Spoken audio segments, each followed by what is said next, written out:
नमस्कार, मी पंजाब हवामान अभ्यासक मुक्काम पोस्ट गुगळी धामणगाव तालुका शिरूर जिल्हा परभणी। आजपासून परत एक शेतकऱ्यासाठी अंदाज आहे आणि मी आज आहे जिंतूर तालुक्यामध्ये येलदरी धरणावर आहे आणि तुम्हाला एक सांगू इच्छितो ह्या येलदरी धरणामध्ये उन्हाळ्यामध्ये 26% पाणी होतं आणि ह्या काल परवाचा जे पाऊस पडला होता त्याच्यामध्ये 4% वाढलं, म्हणजे जवळपास 30-31% वाढलंय, म्हणजे याला आवक यायला सुरुवात झाली।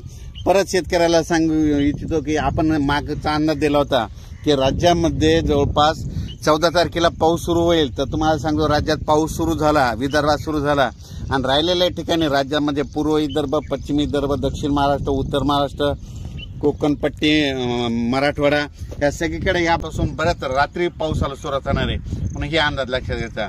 परत एक सर्वांना सांगू इच्छितो कोकणात देखील मुसळधार पाऊस पडणार आहे म्हणून कोकण पट्टीच्या लोकांना देखील काळजी घ्यायची गरज आहे। त्याच्यानंतर सगळ्यात महत्त्वाचं म्हणजे मुंबईला ह्यामध्ये ह्या 4-5 दिवसात म्हणजे 14 ते 8च्या दरम्यान अतिवृष्टी होणार आहे, मुसळधार पाऊस पडणार आहे म्हणून मुंबईच्या सर्व जनतेने काळजी घेण्याचं हे करावं। पुलाच्या फरशीव पाणी आल्यास पुढे जाऊ नका आणि ही सगळ्यांना विनंती आहे। त्याच्यानंतर पूर्व विदर्भ, पश्चिम विदर्भ, दक्षिण महाराष्ट्र, उत्तर महाराष्ट्र, कोकणपट्टी, खानदेश, मराठवाडा सगळ्या भागामध्ये दररोज 2-2 दिवस मुक्काम घेत पाऊस पडणार आहे म्हणून हा अंदाज लक्षात घ्यायचा।